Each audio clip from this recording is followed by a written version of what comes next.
Hey, hope you're doing well. Jeremy McCullen with McCullen Knives. Today I wanted to talk to you and show you a set of pinhead spinners that I had just recently made. Pinhead spinners are used in assembling slip joint pocket knives, particularly when you're using a material like bone or something that's can be fragile. You typically peen your pins, but when you peen them, if you over peen them, that pressure can cause that bone to split. What the spinners do is it compresses the pins, forming a nice round head like a rivet. It provides a mechanical bond to your slip joint pocket knife without the pressure of peening that could break your handle material. I've been wanting a set for a while, and I was making my very first slip joint with jigged and dyed bone. And by doing that, I didn't want to take the risk of over peening and cracking the bone, so I decided to make the spinners. Took me a couple tries to get a set that I was happy with, and now that I got a set that I was happy with, I thought I'd share them with you, tell you how I made them, demonstrate how they work. That way, if you're someone like me and you don't mind making something, but you really can't, it's nice to see someone else make them, to figure out, hey, that's a good idea, or maybe that's not a good idea. You may see how I do this and go, hey, that's not what I want to do. But I'll show you my process of what I did. It was very simple, not hard to make, a little trial and error, and then you'll have a set of pinhead spinners with a reasonable cost. You can buy a set from especially knife making supply shops, typically around 150 bucks or so, and that might be the route you want to go. But if you're like me and you don't mind trying to make something, it's a good little project over a couple of days. So anyway, I'll change the camera, show you what we got, and then we'll demonstrate them. Okay, so right here is the first set of spinners I made, and I wasn't happy with this set. So we've moved on from them, but what these are two high-speed steel hardened tool blanks that I bought, round stock and 3/8 inch. So I've made this set, just weren't happy with the results I was getting. So in a sense, I abandoned them and I started all over again. Now, before I did this, I did as much research as I could. I watched people like Tim Robinson, his spinners, Tyler Turner and their spinners, and I took bits and pieces from both of them and from information I read on the internet to make my spinners.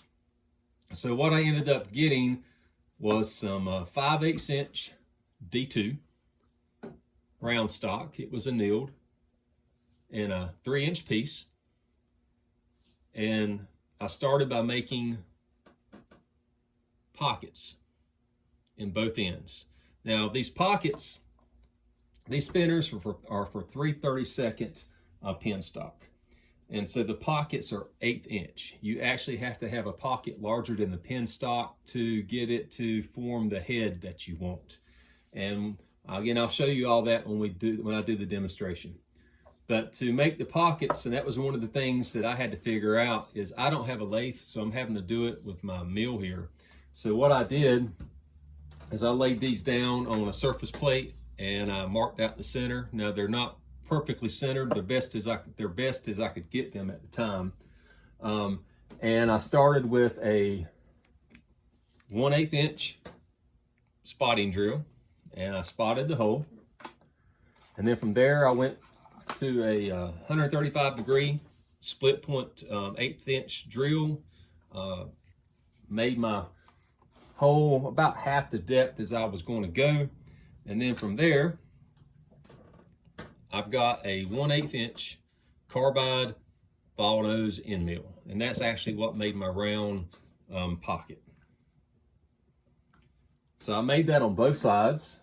Reason being, I'm capable of making 2 tools out of this. So if this end ever gets where it's no longer working correctly, I've got this end. Now I may have to anneal this to spin it down, but I can. But anyway, before I heat treated it, I chucked this up on a drill. I went to my 10-inch contact wheel, and I spun them down. Also, this D2 was a little oversized, so I had to reduce it a little bit. I had to spin it down. And since everything is not completely centered, I do have some run out, but the run out's not where it's interfering with me making my pins. So basically you'll have a anvil and you'll have a spinner. And again, I've demonstrated, but I made 4 of these. And here's another one over here. I made 4 of these. And I tried out all 4 to figure out the ones I like better. And when you're making them, get this where you can see, you have to kind of play around with how deep you want your pocket. You know, I would go to my disc grinder and change the depth just by removing material, how fat you want the wall. I made one and I made the walls too thin, and it actually fractured a little bit.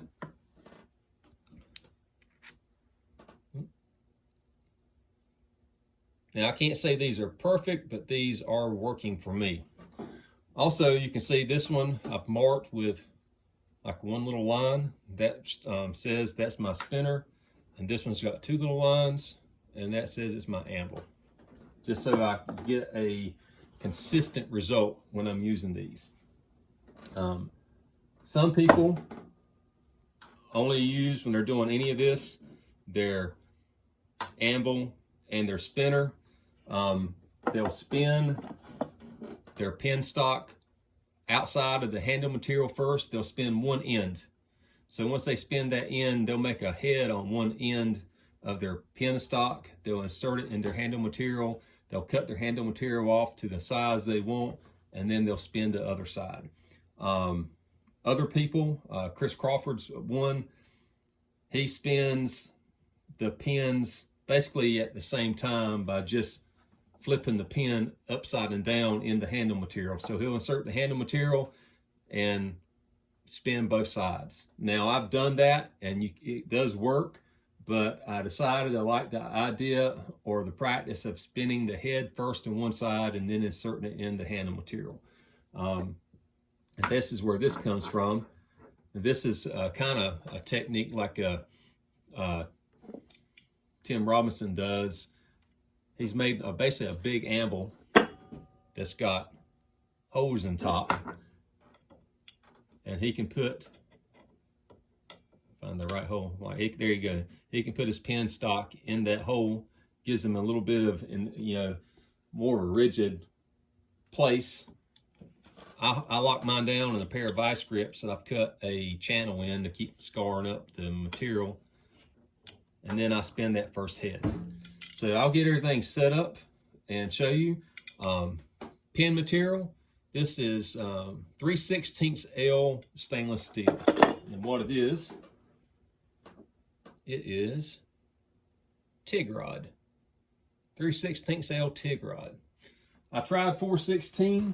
I even tried some nickel silver, and I just think it's too soft. I mean, this is what I read, and also a gentleman pointed out that Tim Robinson had a video talking about 3/16. So I watched the video, and that, I guess the word of 3/16 is harder. It just holds up better to the pressure and the spinning that you're using with your mill, because you're forming these heads with pressure and spinning. So let me get things set up, and we'll start spinning some pin stock. One thing I forgot to mention, another step I took, and I don't know if it's necessary, but I did. I took a piece of 1/8" brass. Since brass is fairly malleable, I chucked the brass up into a Dremel, where then I could press down into the pocket of the spinner, and with it spinning, it forms forms a round head based off the shape of the pocket. And then I use some 800 grit diamond paste, and I will put in there, and using the brass and the diamond paste, I would polish that pocket out. Now, whether that helps or not, I am getting some nice clean heads without having to do any serious buffing to them. So, all right, so I've got my pin stock in here, and I'll be spinning this one side down. I'm using oil. This is synthetic gun oil I got. I will be clamping it with the vice grips in a minute, but I'm just going to get it started so I've got it seated. It's going to get loud. Just hold on.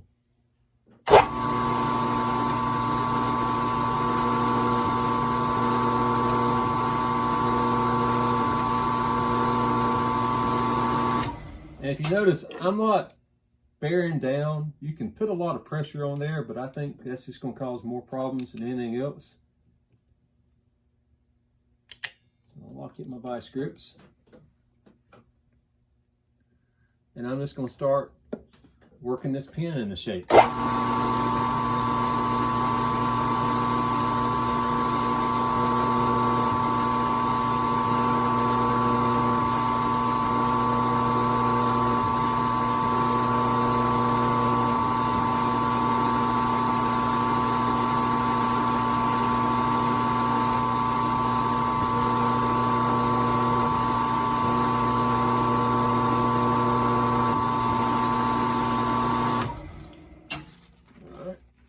Look at it. Got a little flat spot on the top. Needs a little bit more work.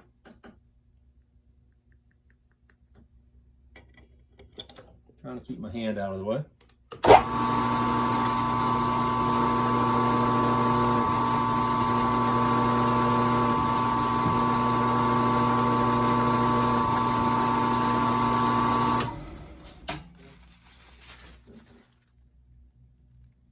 All right, so let's get a look at this pin.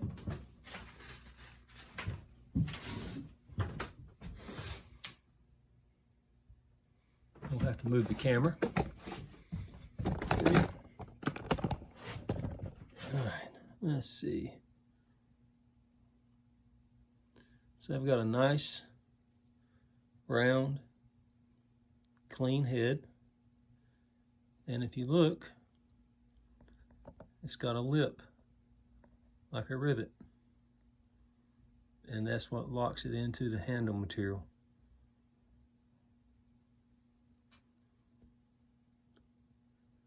And you can see how clean that is, as it is, and I've not had to buff it. So what we'll do is we'll insert this into our handle material. We're gonna cut it down till there's a 35 thousandths sticking out, just like you would be ready to paint it. And we'll come back and we'll get the other side spun down, and you'll see how it works all together. All right, so there's my handle scales, and there's the spun end, and there's the flat end, and there's about 35 thou. So now I have this anvil piece and the spinner. And we'll do the same process. We're going to start with the spun side down.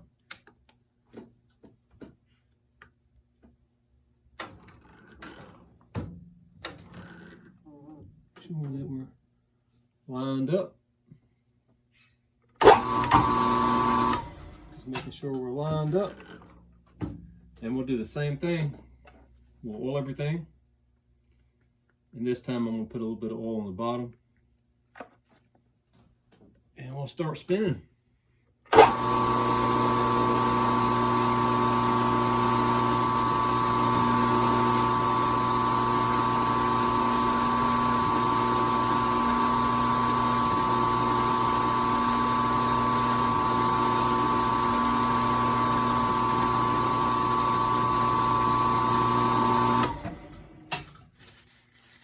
And I'll check it.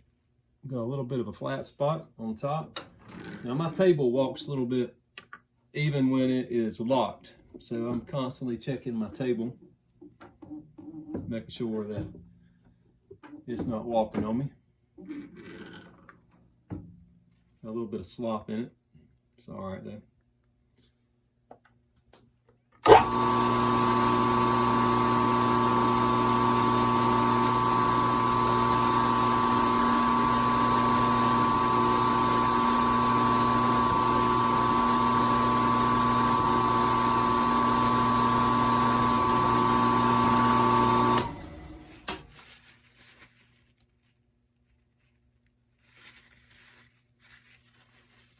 Now what I'll start doing is I'll flip it around and I'll hit both sides just to make sure I've got really good compression.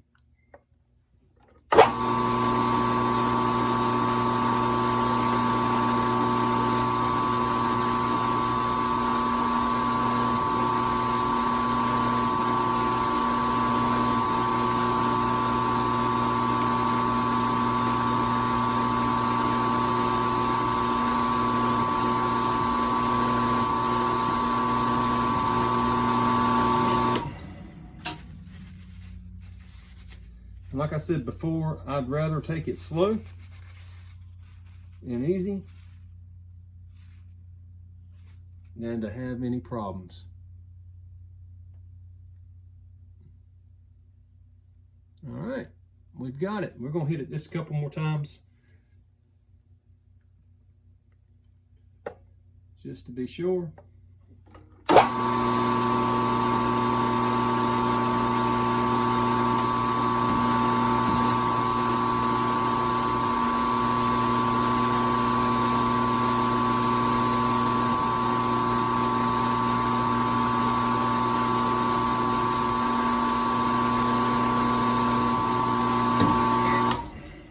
Okay.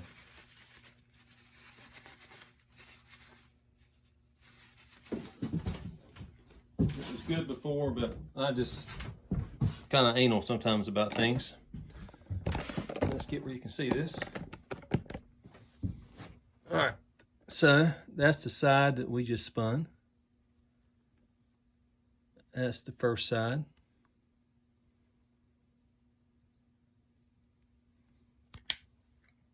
Take my clamp off, and you can see these are locked in. Simple as that. Now this needs to be run under a buffer, cleaned up, clean the oil off, and there you go. So if somebody wants to make a set, don't be afraid. Just give it a try. If they don't work out the first time, try again like I did. Again, if you have a lathe, of course it'd be much easier to do, but you don't have to have one. So there's a spun pin. Take care.